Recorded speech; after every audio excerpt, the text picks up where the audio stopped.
मेरे प्यारे साथियों, बिल्कुल इस वक्त यही कंडीशन है आपकी। मुसलमानों, आए सीमांचल के रहने वालों, आए किशनगंज के इलाके के रहने वालों, आपके सामने मुख्तलिफ पार्टियां आएंगी। 2024 आपके सामने करीब है। हकीकत यह है कि आपके सामने बड़े बड़े मन लुभावने वादे की बीवी की डिलीवरी हो रही है, उसको बच्चा पैदा हो रहा है, वो दर्द ज़े में मुब्तला है, लेकिन डॉक्टर ने ये कह दिया है कि हम आपके बच्चे में या आपकी बीवी में से किसी एक को बचा मिन शुरूरि अनफुसिना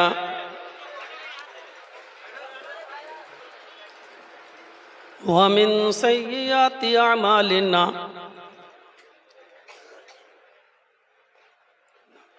मन यहदिहिल्लाहु फला मुज़िल्ल लहु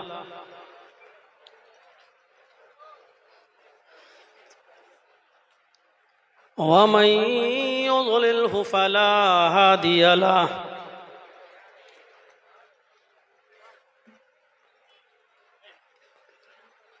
व अशहदु अल्ला इलाहा इल्लल्लाहु वहदहु ला शरीक लहु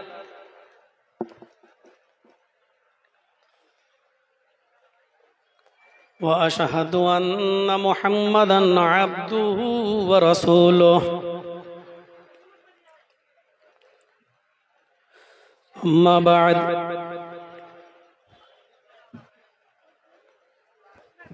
फ़इन्न खैरल हदीस किताबुल्लाह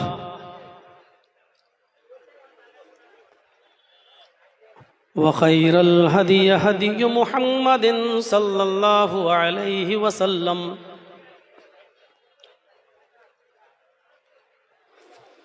व शर्रुल उमूरि मुहदसातुहा व कुल्लु मुहदसतिन बिदअह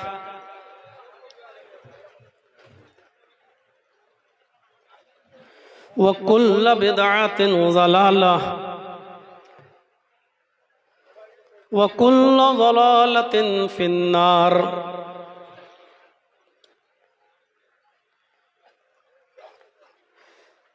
अऊज़ु बिल्लाहि मिनश शैतानिर रजीम।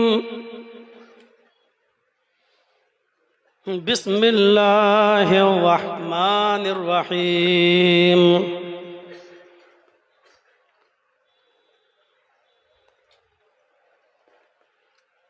वज़्कुरू निअमतल्लाहि अलैकुम इज़ कुंतुम अअदाअन फ़अल्लफ़ बैन क़ुलूबिकुम फ़अस्बहतुम बिनिअमतिही इख़वाना।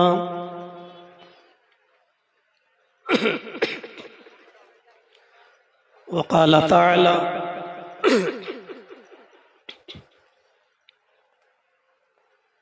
या अय्युहन्नासु इत्तक़ू रब्बकुमुल्लज़ी ख़लक़कुम मिन नफ़्सिन वाहिदह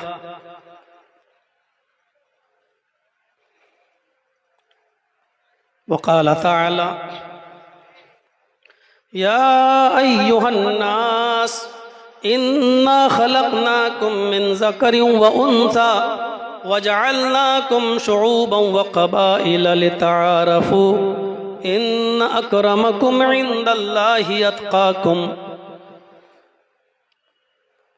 रब्बि इश्रह ली सदरी व यस्सिर ली अमरी वहलुल उक़दतम मिन लिसानी यफ़क़हू क़ौली।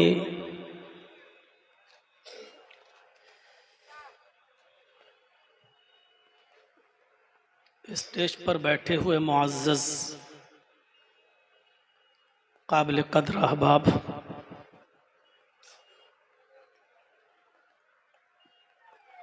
बेलवा किशनगंज और उसके अतराफ़ व अकनाफ से आए हुए मुअज़्ज़ज़ सामीन हज़रात, पर्दा नशीन इस्लामी ख़वातीन, प्यारी माँ और बहनों, डॉक्टर मिसबाहुद्दीन बुखारी हाफ़िज़हुल्लाह ने मुझे कॉल किया और मैंने ही उनको 16 अगस्त की डेट फिक्स की है। बहुत जल्दबाजी में ये प्रोग्राम रखा गया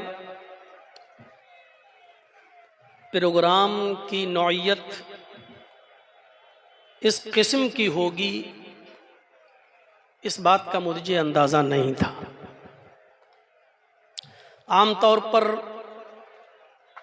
जो जलसे होते हैं आपके बिहार और बंगाल में, वो प्योर दीनी जलसे होते हैं, और उन जलसों में इलाके का एक आध नेता आ जाता है, बैठ जाता है, 2-4 मिनट बोल लेता है, वो अपनी एक अलग बात है।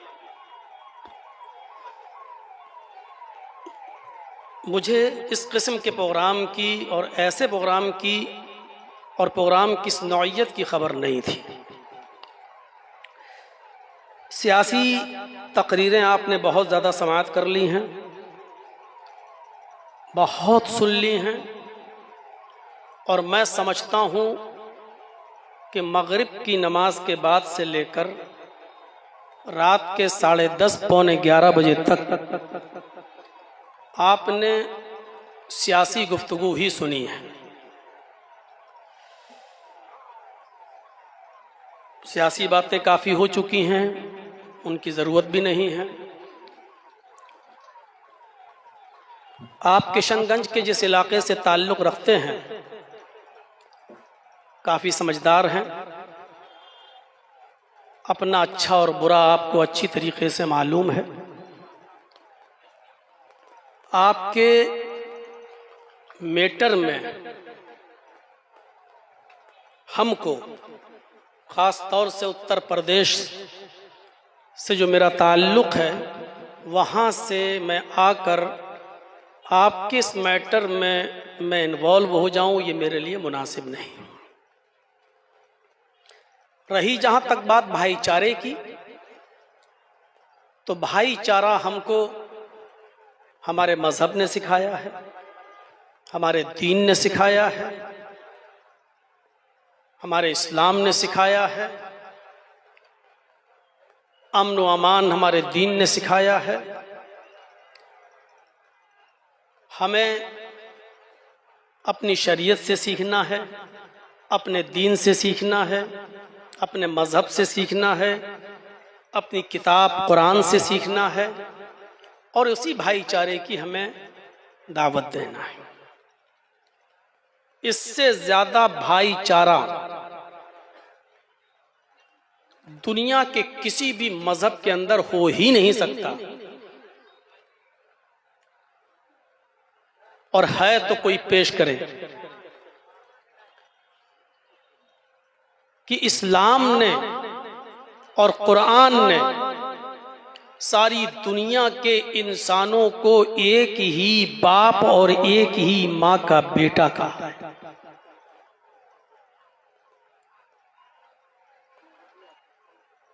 या अय्युहन्नास इन्ना खलक़नाकुम मिन ज़करिन व उन्सा वजअलनाकुम शुऊबन व क़बाइल लितआरफू।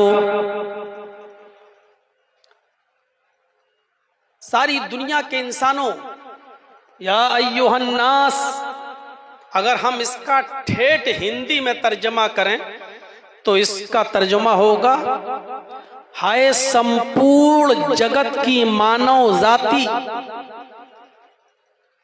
यानी सिर्फ हिंदुस्तानियों को नहीं, सारी दुनिया के इंसानों, हमने तुमको एक ही मर्द और एक ही औरत से जन्मा है। इन्ना खलक़नाकुम मिन ज़करिन व उन्सा, खलक़नाकुम मिन ज़करिन व उन्सा, ज़कर मर्द, उन्सा औरत। तुम्हारा बाप एक मर्द, तुम्हारी माँ एक औरत, तुम सब एक ही परम पिता की और एक ही माता की संतान हो। और जब एक ही माँ और एक ही बाप के सब बेटे हो तो भाई हुए कि नहीं हुए? इससे ज्यादा भाईचारा दुनिया की किसी किताब में नहीं मिलता है। सिर्फ इतना मिलता है कि दूसरे धर्म और दूसरी जाति वालों का सम्मान करो, लेकिन दुनिया की कोई किताब ये नहीं कहती है सिवाय कुरान के जो ये कहती हो कि तुम्हारा बाप भी एक है, तुम्हारी माँ भी एक है, तुम सब आपस में भाई भाई हो।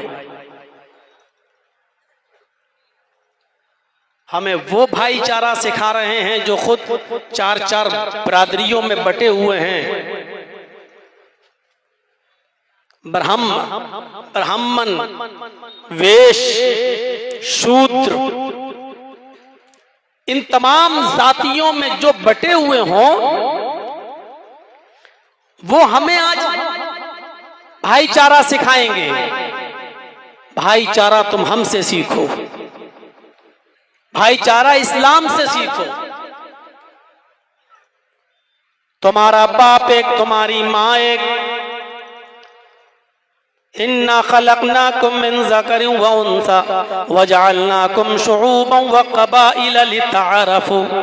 फिर अल्लाह ने कहा कि हमने तुमको शोबों में और कबीलों में बांटा जरूर है, हमने तुम्हें शोबों और कबीलों में तकसीम जरूर किया है, हमने तुम्हारी जात बिरादरियां बनाई जरूर हैं, हमने तुमको जात बिरादरियों में तकसीम किया है, लेकिन इसलिए नहीं कि कोई ये कहे कि हम तुमसे बड़े हैं, कोई ये कहे कि हम तुमसे ऊंचे हैं, कोई ये कहे कि हम तुमसे आला मकाम रखते हैं, हमारी नस्ल तुमसे अच्छी है।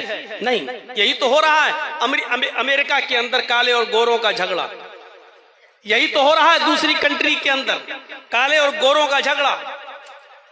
यहां हमारे हिंदुस्तान के अंदर ब्राह्मण, क्षत्रिय, वैश्य और शूद्र का झगड़ा। कुरान कहता है कि तुम्हारा बाप एक, तुम्हारी माँ एक, तुम्हारी जातें, तुम्हारी बिरादरियां, तुम्हारी कास्ट हमने अलग अलग बनाई जरूर हैं, लेकिन इसलिए नहीं कि कोई किसी से बड़ा है, सिर्फ इसलिए कि ताकि तुम्हें पहचाना जा सके, तुम्हारी शनाख्त हो जाए, तुम्हारा चिन्ह हो जाए, तुम इस जात से ताल्लुक रखते हो, तुम्हारी कौम ये है, बस पहचानने के लिए, तारुफ के लिए, वरना और कोई वजह नहीं है।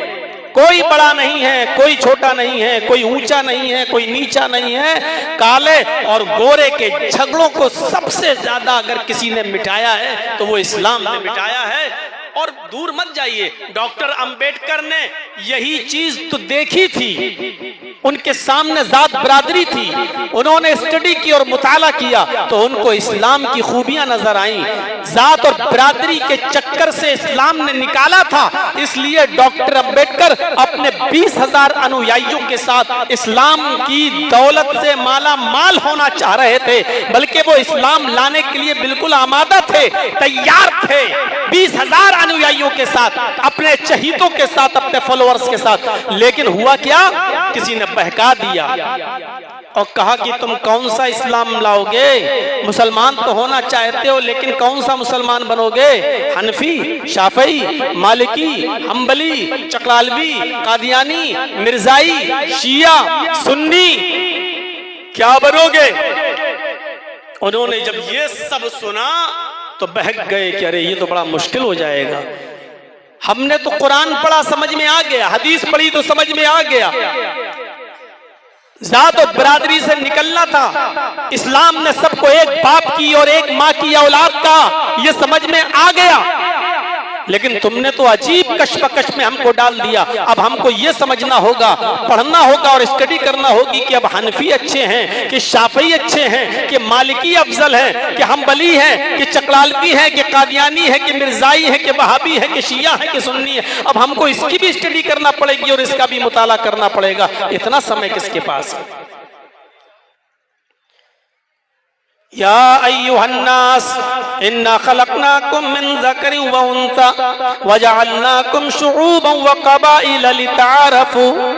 हमने तुम्हारे शोबे और जात बिरादरियां बनाई जरूर हैं, लेकिन सिर्फ इसलिए कि तुम पहचान सको, एक दूसरे की शनाख्त कर सको। इस्लाम ने ये भाईचारा पेश किया है। सबसे बड़ी नेमत तो इस्लाम है, कदर कीजिए आप इसकी। इस्लाम से बड़ी कोई नेमत नहीं। अल्लाह रब्बुल आलमीन ने इसी नेमत के जरिए तो हमें भाई भाई बनाया है सबको। अल्लाह ने इसी नेमत का जिक्र कुरान में किया है, वज़कुरू निअमतल्लाहि अलैकुम इज़ कुंतुम आदाअन फ़अल्लफ़ बैन क़ुलूबिकुम फ़अस्बहतुम बिनिअमतिही इख़वाना। और अल्लाह की तुम उस नेमत को याद करो, अल्लाह की तुम इस नेमत को याद करो जो उसने अब तुम्हें दी है, वरना इस नेमत से नहीं, इस्लाम से पहले तुम्हारी हैसियत क्या थी? इस कुंतुम आदाअन, कि तुम आपस में एक दूसरे के दुश्मन थे। इस्लाम से पहले तुम आपस में एक दूसरे के दुश्मन थे, एक दूसरे के खून के प्यासे थे। अल्लाह की उस नेमत को याद करो जो उसने तुम्हें दी है, यानी इस्लाम। इस्लाम से पहले तुम आपस में एक दूसरे के दुश्मन थे, एक दूसरे के खून के प्यासे थे। फ़अल्लफ़ बैन क़ुलूबिकुम, तो अल्लाह ने तुम्हारे दिलों में उल्फत डाल दी, अल्लाह ने तुम्हारे दिलों में मोहब्बत पैदा कर दी। फ़अस्बहतुम बिनिअमतिही, तो तुम अल्लाह की इस नेमत यानी इस्लाम की वजह से आपस में भाई भाई बन गए। क्या हाल था हमारा! इस्लाम ने हमें भाई भाई बनाया है। इस्लाम ने हर मजहब के शख्स को अपना भाई करार दिया है कि नहीं, तुम्हारे अकीदे अलग हो सकते हैं, तुम्हारे मनहज अलग हो सकते हैं, तुम्हारे उसूल अलग हो सकते हैं, तुम्हारे तरीके अलग हो सकते हैं, तुम्हारे ज़ाब्ते अलग हो सकते हैं, तुम्हारी सोच अलग हो सकती है, लेकिन तुम्हारा बाप एक है, तुम्हारी माँ एक है।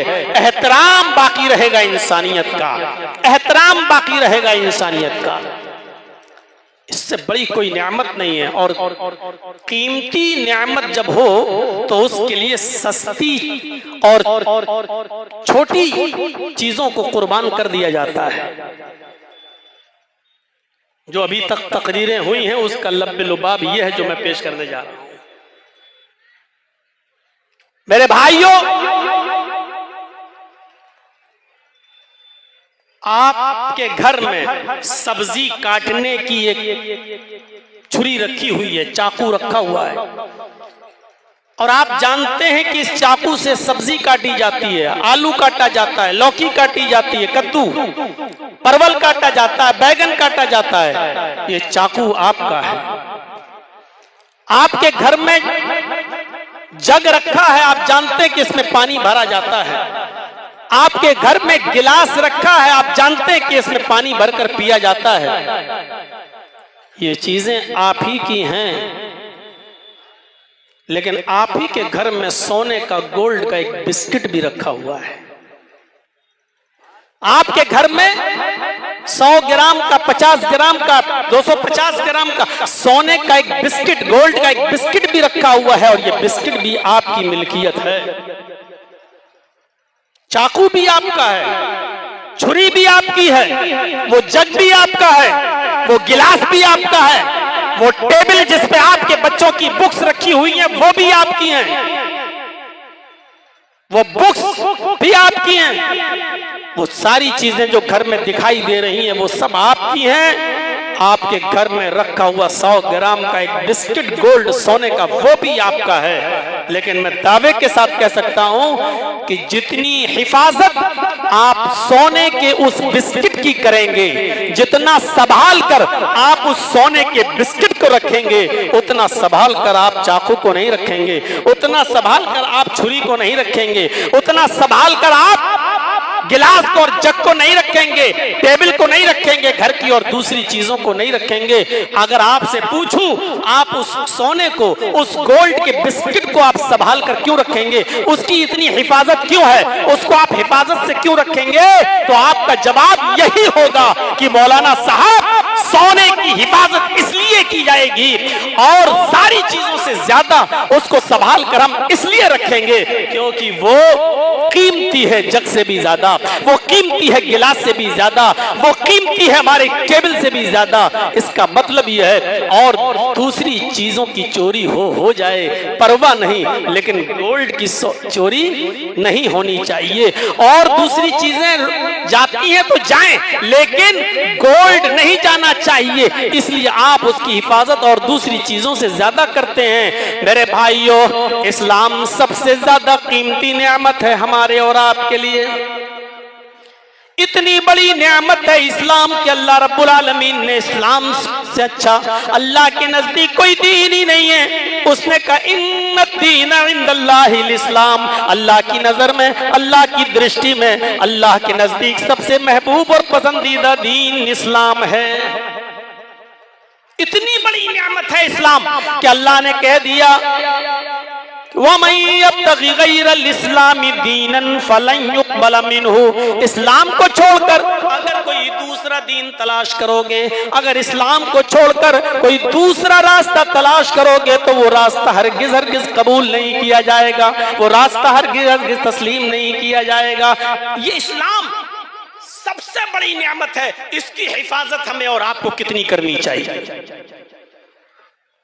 दूसरी चीजों का नुकसान होता है तो हो जाने दो, लेकिन गोल्ड नहीं जाना चाहिए, सोना नहीं, डायमंड नहीं, हीरा नहीं जाना चाहिए। इसी तरीके से आपकी चीजें आपकी हैं, आपको शादी करना है ठीक है, आपको अपने बच्चे को पढ़ाना है वो भी ठीक है, आपको नमाज की पाबंदी करना ये भी ठीक है, आपको दुनिया भर के काम है, मेहनत करना, मजदूरी करना है, कोई रिक्शा चलाता है, कोई ठेला ठेलता है, कोई बस का ड्राइवर है, कोई ऑफिस जाता है, कोई सरकारी नौकरी है। मेरे प्यारे साथियों, ये सारी चीजें आपके सामने हैं और एक तरफ इस्लाम भी आपके सामने है। ये सब चीजें भी आपको करना है, आपको अपने बीवी बच्चों के लिए कमाना भी है, आपको उनको पढ़ाना भी है, आपको उनके लिए मेहनत भी करना है, आपको नमाज भी पढ़ना है, उन्हीं वक्त निकाल कर आपको रोजा भी रखना है,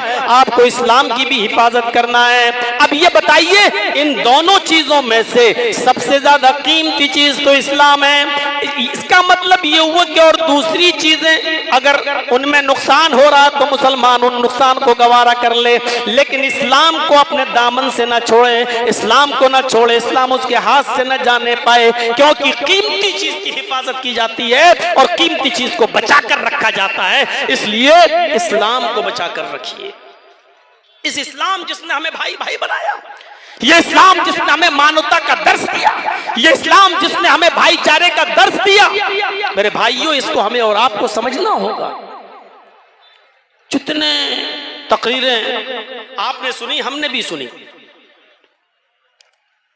मुझे तो ऐसा महसूस हुआ सारी चीजों का लब लुबाब यह है कि हर चीज सिर्फ आप ही को सोचना है, हमें कुछ नहीं सोचना है, बोलने वालों को कुछ नहीं सोचना है, आपको शऊर से काम लेना है, आपको होश के नाखून लेना है, सारी जिम्मेदारी आपके ऊपर है।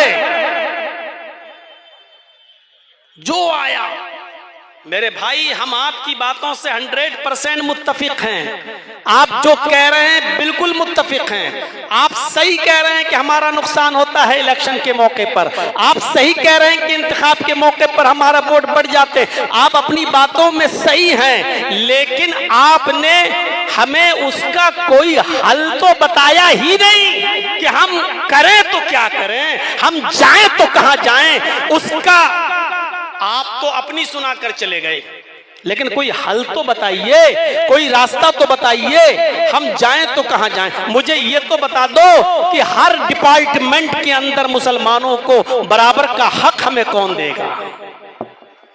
हमें ये बता दो कि बिहार में कितने % मुसलमान डीएम हैं। हमें ये बता दो कि कितने मुसलमानों को सरकारी नौकरियां मिल रही हैं। हमें आप ये बता दीजिए कि कितने आईपीएस और आईएएस मुसलमान हैं। ये बताइए हमें। ये हम हक मांगे तो किससे मांगे, ये हम जाएं तो कहां जाएं, इसका तो हमें कोई रास्ता बताओ।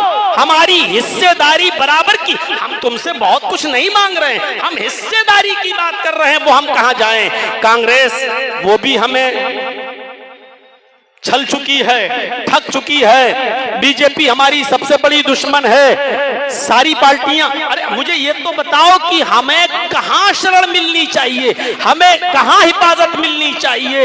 हम अपने ज़मीरों को मारकर बहुत ही हिम्मत करके हम आपको वोट दिए देते हैं, आपकी बातों में हम आ जाते हैं, आपको हम तस्लीम कर लेते हैं। चलिए, मुसलमान बीजेपी को अपने लिए सबसे बड़ा खतरा महसूस करके उससे अपने आप को बचाकर आपको चुन लेता है। लेकिन हमें इस बात की गारंटी तो दीजिए, इस बात की हमें जमानत तो दीजिए कि आपका सरबराह कल बीजेपी के साथ गठबंधन नहीं करेगा, कल उसके साथ वो हाथ नहीं मिलाएगा। मुझे कम से कम इस बात का तो आश्वासन दीजिए, हमें बराबर के हक मिलेंगे।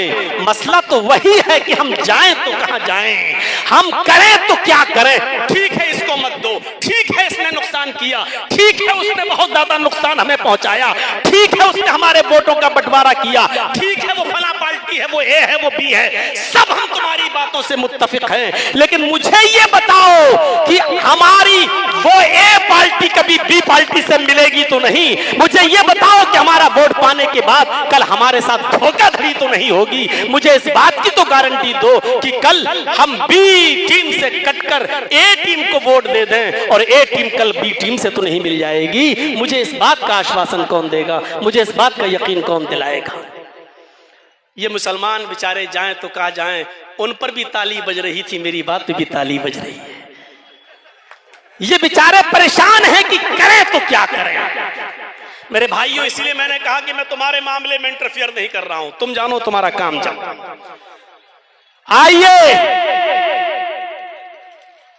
बहुत सी बातें सुनी, हाँ चाहूं तो एक एक आदमी की बात को उठाकर एक एक घंटा बोला जा सकता है, लेकिन नहीं मेरे भाइयों, इस वक्त अक्ल शऊर से काम लेने की जरूरत है, इसमें कोई शक नहीं है। इस्लाम ने दानिशमंदी का हुक्म दिया है, इस्लाम ने अक्लमंदी का हुक्म दिया है, इस्लाम ने हिकमत का भी हुक्म दिया है। हमें हिकमत से काम लेना है, हमें होशियारी से काम लेना है, हमें दुश्मनों की पॉलिसी को समझना है। और आप भी समझदार हैं, अब दूध पीते बच्चे नहीं रह गए हैं, आप भी समझदार हैं, आपको अच्छा और बुरा समझना होगा। और जो भी आपके बीच में आए, आप उनसे आश्वासन लीजिए कि हम आपको वोट देना तो चाहते दे देंगे, लेकिन आप इस बात की गारंटी दो कि आपका रहबर और रहनुमा और सरबराह और आपका सबसे चीफ लीडर कल दूसरे से हाथ नहीं मिलाएगा, जिसके हम पूरे तौर पर दुश्मन हैं, जिसके हम मुखालिफ हैं, जो हमारी गर्दनों को कटवाता है, जो हमको हिंदुस्तान का नागरिक नहीं समझता है, हमारे खिलाफ एनआरसी CAA का बिल लाता है। आप उसके साथ तो नहीं जाएंगे। आपको ये पूछने का पूरा अधिकार है, आप जमहूरी मुल्क में रहते हैं, आप सेकुलर मुल्क में रहते हैं, आपको ये सवाल करने का पूरा हक है, उस नेता से भी पूछने का पूरा हक है। मेरे प्यारे साथियों, इसलिए ये बात याद रखिएगा, लेकिन अक्लमंदी और दानिशमंदी का पहलू अब आप नहीं छोड़ेंगे। हिकमत बहुत अच्छी चीज है, हिकमत को अपनाइए। अल्लाह के नबी सल्लल्लाहु अलैहि वसल्लम ने फरमाया कि हिकमत मुसलमान की खोई हुई अमानत है, चीज है, वो जहां से मिले उसको ले लेना चाहिए, उसको हासिल कर लेना चाहिए। अल्लाह के नबी सल्लल्लाहु अलैहि वसल्लम ने भी हिकमत से काम लेने का हुक्म दिया है। मुसलमानों, हमें अक्ल शऊर से काम लेना है। आइए एक हिकमत का जिक्र करते हैं आपके सामने, और मुझे बताइए कि ये कैसी हिकमत है, ये कैसी हिकमत है। अभी हमने एक मिसाल दी है, चाकू भी आपका, छुरी भी आपकी, गिलास भी आपका, जग भी आपका, टेबल भी आपकी, बुक्स भी आपकी, सोना भी आपका, लेकिन जितनी हिफाजत आप सोने की करेंगे इतनी चीजों की नहीं। इस्लाम हमारे लिए एक नियामत है, हम इस्लाम की जितनी हिफाजत करेंगे उतनी हिफाजत हम दूसरी चीजों की नहीं करेंगे। हाँ, लेकिन आइए हिकमत से काम लेते हुए एक और मिसाल मैं आपके सामने पेश करता हूं। जरजीत साहब के हाथ में कीमती घड़ी है नहीं, छीनना नहीं हमसे, एक मिसाल दे रहा हूं, हमारी तो बैटरी वाली है। मान लीजिए कीमती घड़ी है और रास्ते में हमें चोरों ने पकड़ लिया और डकैतों ने पकड़ लिया, घड़ी उतार, और मैंने देखा 25,000 की 50,000 की घड़ी है। नहीं साहब, नहीं, उन्होंने छुरी निकाली। घड़ी दे रहा है या नहीं दे रहा है, गौर से सुनिएगा, मिसाल समझ गए तो सब समझ जाओगे। छुरी दे, वो घड़ी दे, नहीं दे रहा हूं। अरे साहब नहीं, बड़ी कीमती घड़ी है, घड़ी दे रहा है या हाथ काट दूं? उन्होंने मेरे कलाई पर अपनी छुरी रख दी, 4-5 ने मुझे जकड़ लिया। अब मैं समझ गया हूं घड़ी देने में ही भलाई है, अगर घड़ी नहीं दी तो ये मेरा हाथ काट डालेंगे। हाथ भी मेरा है, घड़ी भी मेरी है। देख रहे हैं आप, घड़ी भी कीमती है 25-30 हजार की, और हाथ भी कीमती है। अगर हाथ कट गया तो पेशाब और पैखाने तक के लाले पड़ जाएंगे, रोजी रोटी के कमाने के लाले पड़ जाएंगे। अब हम देख रहे हैं कि चारों तरफ से हम घिर चुके हैं, या अल्लाह क्या करें। घड़ी भी कीमती, हाथ भी कीमती, लेकिन यहाँ कुर्बानी देने की जरूरत पेश आ रही है, कुर्बानी देने की जरूरत पेश आ रही है। अब हम किसकी दें, घड़ी की दें या हाथ की दें? अकलमंदी और दानिशमंदी क्या है, हिकमत क्या कहती है? अकलमंदी और दानिशमंदी से आपको काम लेना है, यहाँ जज्बात से काम नहीं लेना है। मुसलमान चुनाव के मौके पर बड़ा जज्बाती हो जाता है, सोडा वाटर की बोतल हो जाता है, हिलाओ खोलो एकदम खोलती है गिर जाती है। पेप्सी देखा है, ये पेप्सी मान आपने खरीदी, हाँ हिलाओ खोला ढक्कन जो उसका तो एकदम उफरी और निकल गई। अब बचा क्या, खाक। अब क्या पियोगे, आधी से ज्यादा तो निकल चुकी है। यही मुसलमान का हाल है, जज्बात में आया और बाद में पता चला कि यहां दोनों मुसलमान हार गए, तीसरा निकल गया। अब क्या कर लोगे, बोतल तो खाली हो चुकी है, थम्स अप और पेप्सी की बोतल तो खाली हो चुकी है, आपने हिला दिया। अब बाद में अफसोस कर रहे हैं, बहुत बुरा हुआ, काश इसको वोट ना दिया होता तो बहुत अच्छा होता, काश हमारे वोट कटे ना होते तो अच्छा होता। ये सूरत हाल है।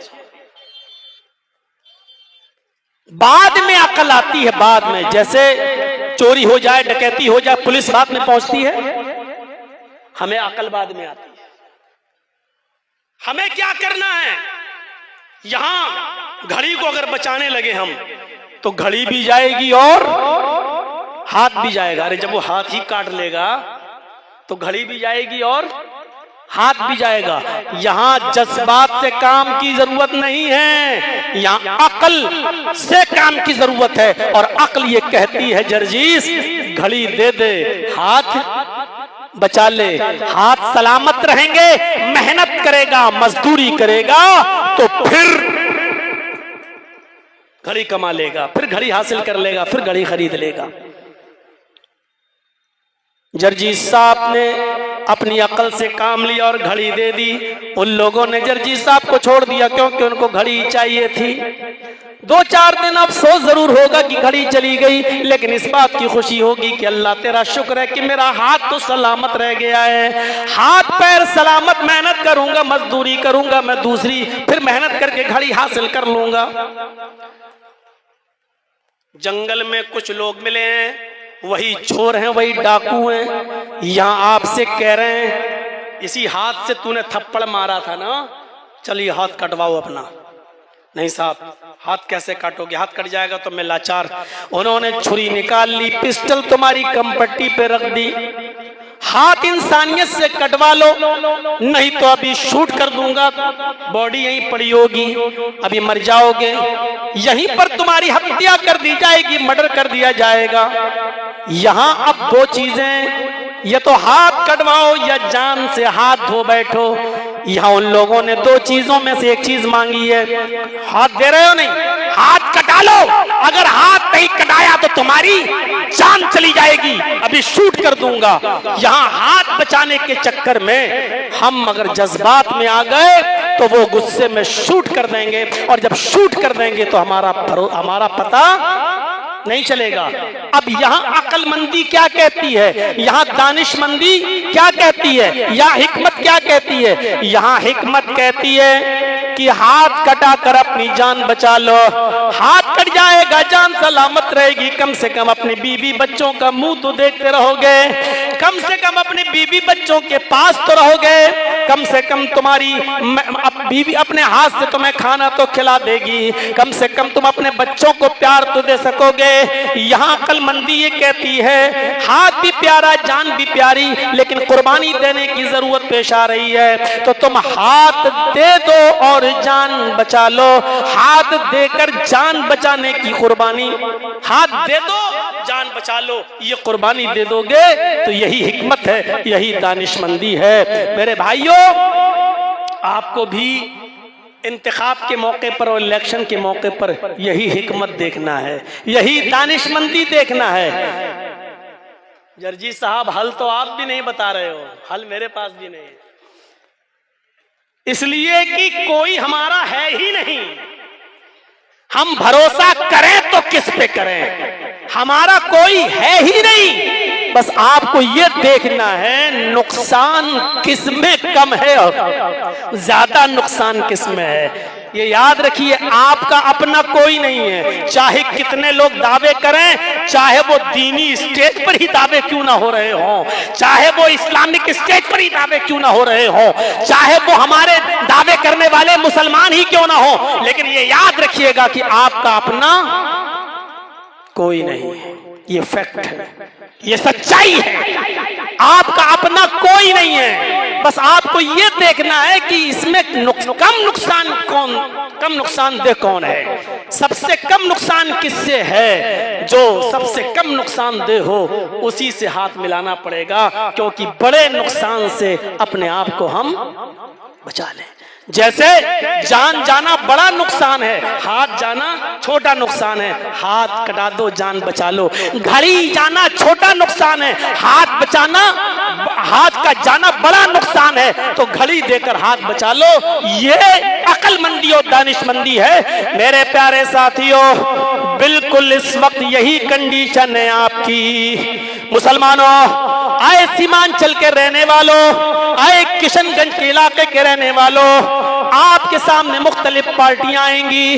2024 आपके सामने करीब है। हकीकत यह है कि आपके सामने बड़े बड़े मन लुभावने वादे किए जाएंगे। मैं आपको सच्चाई की तरफ लेके चलना चाहता हूं कि अक्लमंदी और दानिशमंदी का काम आपका होना चाहिए। या आपको सोचना चाहिए कि इस वक्त आप उस कंडीशन में हैं कि आपकी बीवी की डिलीवरी हो रही है, उसको बच्चा पैदा हो रहा है, वो दर्द ज़े में मुब्तला है, लेकिन डॉक्टर ने ये कह दिया है कि हम आपके बच्चे में या आपकी बीवी में से किसी एक को बचा सकते हैं। आप जल्दी से फैसला कीजिए कि बीवी को बचाया जाए या बच्चे को बचाया जाए।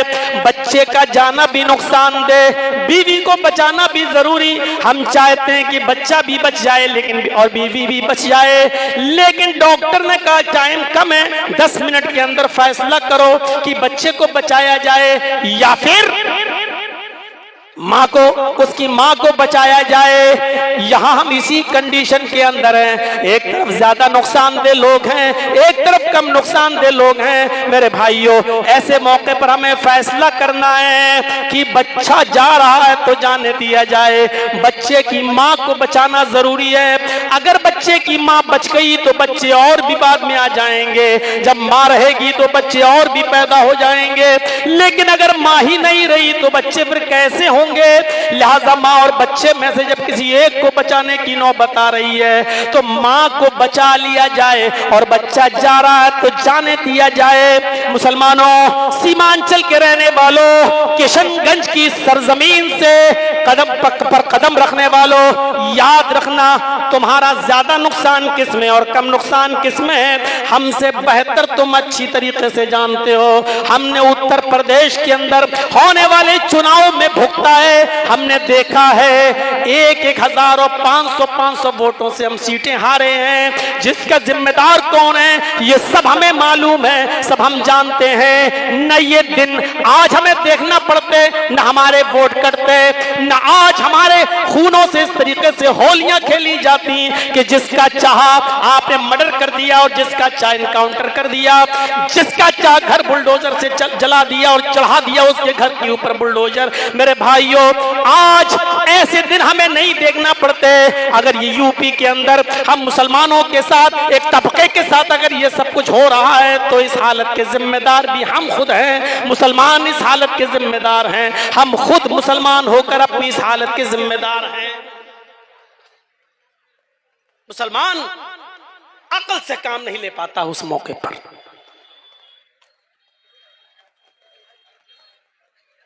आप देख रहे हैं ना, व्यापारी परेशान, मजदूर परेशान, लेबर परेशान, महंगाई इतनी, आप सब देख रहे हैं। लेकिन इसके बावजूद सोशल मीडिया पे आप देखिए कसीदे अब भी गाए जा रहे हैं। और ऐसे ऐसे अंधभक्त मिलेंगे जो कहते हैं टमाटर 1000 रुपए किलो हो जाए तब भी खरीद लेंगे। कोई कहता है कि पेट्रोल 2000 रुपए किलो हो जाए तब भी खरीद लेंगे। ऐसे ऐसे लोग मौजूद हैं। यानी इतना सब कुछ होने के बावजूद इत्तेफाक देखिए, इत्तेहाद देखिए, लेकिन हम मुसलमान ऐसे हैं कि हमारे पास अकल नाम की चीज नहीं है। जज्बात में आकर हम बहते चले जा रहे हैं। मुसलमानों, हमें जज्बात से नहीं अक्ल शऊर से काम लेना है, अक्ल शऊर से। इस्लाम कुर्बानी मांगता है। आइए हम दिखाएं कि हम कौन सी कुर्बानी दिए हैं इस्लाम के लिए। मुझे बताइए आप, इस्लाम तो नाम ही है कुर्बानी देने का। जब हाथ देकर जान बचाना जरूरी है, हाथ दे दो लेकिन जान बचा लो, तो इसका मतलब ये हुआ कि अपने बच्चों को कटवा लो, अपनी बीवी को अगर मरती है तो मर जाने दो, लेकिन इस्लाम रुखसत न होने पाए, इस्लाम तुम्हारे जिस्मों से न निकलने पाए, इस्लाम तुमसे रुखसत न होने पाए। इस्लाम को बचाओ, इसलिए कि इस्लाम दुनिया की सबसे कीमती चीज है जो हमें और आपको मिला है। क्या आपने वो वाक़या नहीं सुना हजरत सुमैया रजी अल्लाह ताला अन्हा का? मेरे प्यारे साथियों, सुमैया रजी अल्लाह ताला अन्हा का वाक़या आपके सामने होगा। हजरत सुमैया रजी अल्लाह ताला अन्हा ने अपनी जान का नजराना दे दिया, लेकिन इस्लाम को हाथ से नहीं जाने दिया। क्या बार बार वाक़यात आपके सामने आएंगे? क्या हमें नहीं मालूम? ये वही सुमैया थी, वही सुमैया जब अबू जहल को, अबू लहब को और काफिरीन मक्का को पता चला कि सुमैया ने मोहम्मद के दीन को कबूल कर लिया, इस्लाम को कबूल कर लिया, तो पकड़ के लाया गया सुमैया रजी अल्लाह ताला अन्हा को। और अबू जहल ने कहा, सुना है सुमैया तूने इस्लाम कबूल कर लिया है? जरा इस तरफ मुतवज्जो हुइए और फिर देखिए कि इस्लाम को नहीं जाने दिया, जान चली गई, उसकी परवाह नहीं की, लेकिन इस्लाम को नहीं जाने दिया। सुमैया ने कहा, हाँ अय अबू जहल, जब तूने सुन ही लिया है तो अब क्या फर्क पड़ता है? हाँ मैंने मोहम्मद के दीन को कबूल कर लिया है, हाँ मैंने मोहम्मद के दीन को मान लिया है, हाँ मैंने इस्लाम को कबूल कर लिया है। सुमैया से कहा इस्लाम छोड़ दो, सुमैया से कहा कि इस्लाम छोड़ दो। सुमैया ने कहा वाह, इस्लाम छोड़ दो? जवाब क्या था? हाशा व कल्ला, हरगिज़ नहीं। उसने डराया। आजकल की तरह मोब लिंचिंग में फंसने वाले मुसलमान नहीं थे वो, कि 2-4 डंडे मार दें और उनसे कहा जाए कहो जय श्री राम, तो बेचारे मारे डर के नाम नारा जय श्री राम नारा लगा दें। आजकल की तरह ईमान नहीं था उनका। कहा नहीं छोड़ेगी इस्लाम, कहा नहीं, बांध दिया, पीछे से हाथ बांध दिए, ऊपर से कपड़ा फाड़ दिया, नीचे से भी कपड़ा फाड़ दिया।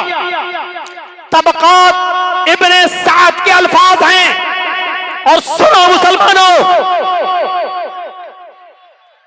सियासी और राजनीति बातें आपने बहुत सुन ली हैं, सुनिए। वही सुमैया जिसका कपड़ा फाड़ दिया गया, जिसको बरहना कर दिया गया, अबू जहल ने एक नेजा उठाया, धारदार नेजा उठाया, और वो नेजा लेकर दौड़ता हुआ आया और कहा सुमैया इस्लाम छोड़ती है या नहीं? उसने कहा बिल्कुल नहीं।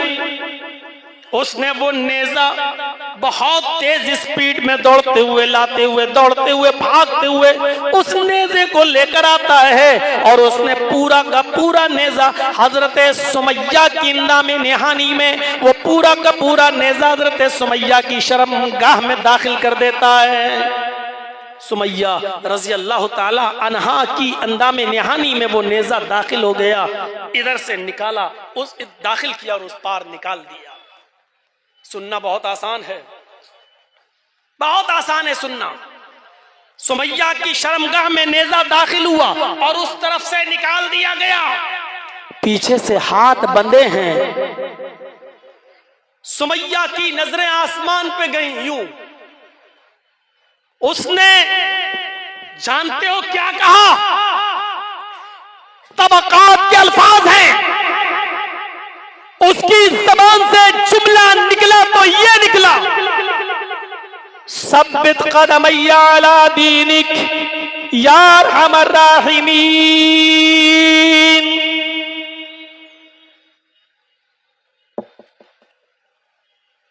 जर्जी साहब चंद महीनों के लिए जेल में चले गए, दुआ मांगेंगे अल्लाह मुझे जेल से नजात अता फरमा। आप दुआ मांगेंगे कि जर्जी साहब की अल्लाह जल्द से जल्द रिहाई फरमा दे। आपकी अपनी दुआएं हैं, मेरी अपनी दुआ है। सुमैया की शर्मगाह में नेजा दाखिल किया गया है, दर्द से करा रही है, हाथ पीछे से बंधे हुए हैं, लेकिन वो ये नहीं कह रही है कि अल्लाह मुझे अबू जहल के जुल्म से बचा ले, आय अल्लाह मेरी जान की हिफाजत फरमा, आय अल्लाह इसकी दी हुई तकलीफ से मुझे मेरी हिफाजत फरमा दे। उसके मुंह से ये जुमले नहीं निकल रहे हैं। आप बीमार हैं, कहेंगे अल्लाह मेरी मुझे शिफा दे। आपका बेटा बीमार है, आप कहेंगे अल्लाह शिफा अता फरमा। आपका बाप बीमार है, आप कहेंगे अल्लाह मुझे मेरे बाप को शिफा अता फरमा। आपकी माँ बीमार है, आप कहेंगे अल्लाह मुझे मेरी माँ को शिफा अता फरमा। आपका बेटा MBBS नीट की तैयारी कर रहा है और कंपटीशन में बैठा, आप कहेंगे अल्लाह मेरे बेटे को अच्छे नंबरों से पास करा दे, नीट में कामयाब कर दे। आप अपने मतलब की दुआ मांगेंगे, लेकिन सुमैया की जिस्म में नेजा दाखिल है, शर्मगाह में नेजा दाखिल है, पीछे से हाथ बंधे हैं और सुमैया ये नहीं कह रही है कि अल्लाह मेरी हिफाजत फरमा, अल्लाह मेरी जान बचा ले, अल्लाह इसकी दी हुई तकलीफ से मेरी हिफाजत फरमा दे। उसके मुंह से दुआ भी निकली तो ये दुआ निकली, सब्बित कदमैया अला दीनिक या अरहमर राहिमीन इलाहुल आलमीन। इस्लाम पर मेरे कदम को साबित रखना, आय अल्लाह इसकी दी हुई तकलीफ से मैं इस्लाम न छोड़ बैठूं। सब्बित कदमैया अला दीनिक, आय अल्लाह अपने दीन के ऊपर मुझे साबित रखना, इस्लाम के ऊपर मुझे जमाए रखना। मेरे भाइयों, ऐसे नाजुक मोड़ पर भी वो ये कह रही है अल्लाह मुझसे मेरा इस्लाम न जाने पाए, मुझसे मेरा दीन न जाने पाए, मुझसे मेरा दीन न छूट जाए, कहीं इसकी दी हुई तकलीफ मुझसे मेरा दीन मेरा इस्लाम न छीन लें। जान चली गई, इस्लाम नहीं गया। बेटा अम्मार बंधा है, यासिर शौहर अपनी आंखों से अपनी बीवी के इस मंजर को देख रहा है। सुमैया ने उनको भी ललकारा, बेटे मैं तुम्हारी मां हूं, तुमने तो मेरी पिस्तान का दूध पिया है, आज अगर मैं तुम्हारे सामने बरहना हूं तो क्या फर्क पड़ता है। मेरे बेटे मैंने तो तुम्हें बचपन में नहलाया है, धुलाया है, तुम्हारी लैट्रीन पेशाब और पायखाना तक साफ किया है, आज मैं तुम्हारे सामने बरहना हूं तो कोई बात नहीं। अपने शौहर से कहा यासिर मैं तो तुम्हारी बीवी हूं, आंखें ढकने की जरूरत नहीं, मुझे जो सजा दी जा रही है उसको अपनी आंखों से देखो, इसलिए कि मेरे बाद तुम्हारा भी नंबर है, मुझे औरत होने की हैसियत से हो सकता है ये हल्की सजा दे, मेरे बाद तुम्हें इससे भी ज्यादा सख्त सजा दे क्योंकि तुम मर्द हो सकता है तुम्हें मुझसे भी ज्यादा हार्ड पनिशमेंट दिया जाए, सजा दी जाए, इसलिए तुम्हें इस मंजर को देखना होगा। आए अम्मार, आए यासिर, मैं इस दुनिया से रुखसत हो जाऊंगी, परवाह मत करना, यहां नहीं तो जन्नत के दरवाजे पर मैं तुम्हारा इंतजार करूंगी। अबू जहल को गुस्सा आया, उसने 2 ऊंट मंगाए, एक ऊंट इस पैर से बांधा, दूसरा ऊंट इस पैर से बांधा, दूसरा पैर इस ऊंट से बांधा, और दोनों पैर सुमैया के दोनों ऊंट से बांध दिए।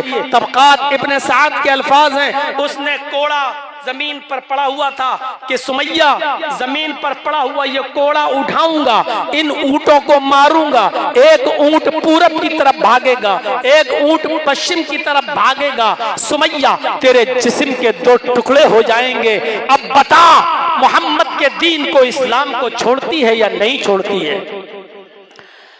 सुमैया की जबान से जो जुमला निकलता है वो जुमला ये, जब अबू जहल ने ये पूछा तो सुमैया ने ऊपर नजरें डाली, आसमान की तरफ। अबू जहल ने कहा, क्या देख रही है आसमान की तरफ? ऊपर तुझे क्या नजर आ रहा है? क्या मोहम्मद का रब दिखाई दे रहा है? सुमैया ने ऊपर से नीचे नजर डाली और मुस्कुराते हुए अबू जहल के चेहरे पर नजर डालती है और कहती है, आए अबू जहल, आए अबू जहल, अगर मेरे हाथ खुले होते तो ये कोड़ा उठाकर मैं तुझे अपने हाथ से दे देती।